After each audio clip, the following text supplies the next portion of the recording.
নমস্কার বন্ধুরা, পিয়ালিস ডেলি ব্লগে সকলকে অনেক অনেক স্বাগত। সকলে নিশ্চয়ই খুব ভালো আছো, আর আমিও খুব ভালো আছি। আজ বৃহস্পতিবার সকালবেলা এখন আমি গাছে থেকে ফুলগুলো তুলে নিচ্ছি। সকালে স্নান করে পুজোটা সেরে নেবো ভাবছি, তারপর দিনের বাকি সব কাজগুলো করব।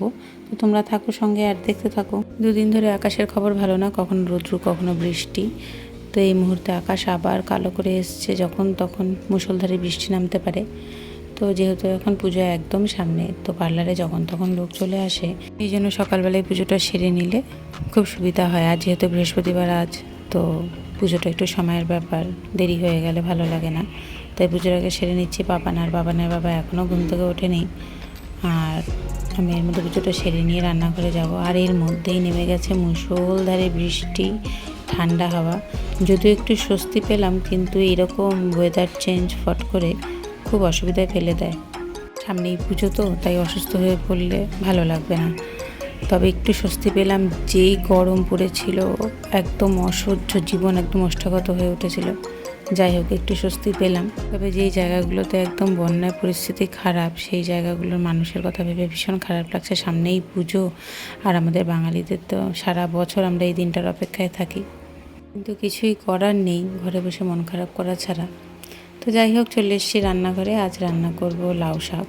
লাউ শাকটা আগেই কেটে রেখেছি, আর এদিকে সবজি পটল, আলু, লঙ্কা, লাউ, বরবটি, বেগুন, এগুলা কেটে নিয়েছি আলাদাভাবে। তেল গরম হলে শুকনো লঙ্কা, কালো জিরে, রাঁধুনি সস ফোড়ন দিয়ে, কাঁচা লঙ্কা দিয়ে তারপরে আমি একে একে সবজিগুলো সব ছেড়ে দেবো। পরপর সবজিগুলো দিয়ে একে একে সাতলানোর পরে তারপরে লাউ ডোকাগুলো দেবো।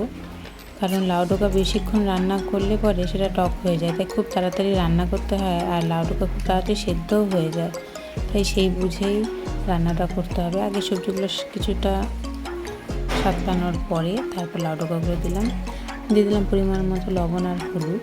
সব কিছু মিলে ভালো করে সাতলে নিতে হবে বেশ কিছুক্ষণ ধরে, যাতে লবণ, হলুদ, ঝাল সব কিছু সমান মতন ছড়িয়ে পড়ে। তারপরে লাউ পাতাগুলো ভালো করে ধুয়ে সেগুলো অ্যাড করে দিলাম।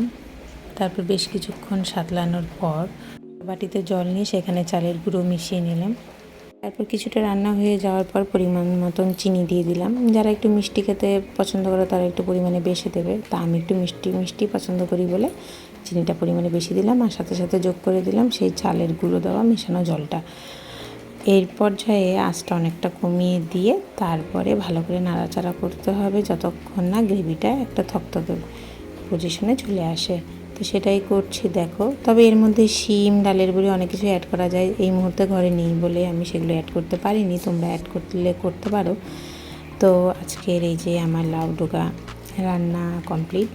দেখো, তোমরা যদি এইভাবে রান্না করে খেতে চাও করতে পারো। আজকের দিনের কিছু কিছু অংশ আমি তোমাদের সঙ্গে শেয়ার করলাম। তোমাদের কেমন লাগলো অবশ্যই জানাবে। দেখা হবে নেক্সট কোনো ভিডিওতে।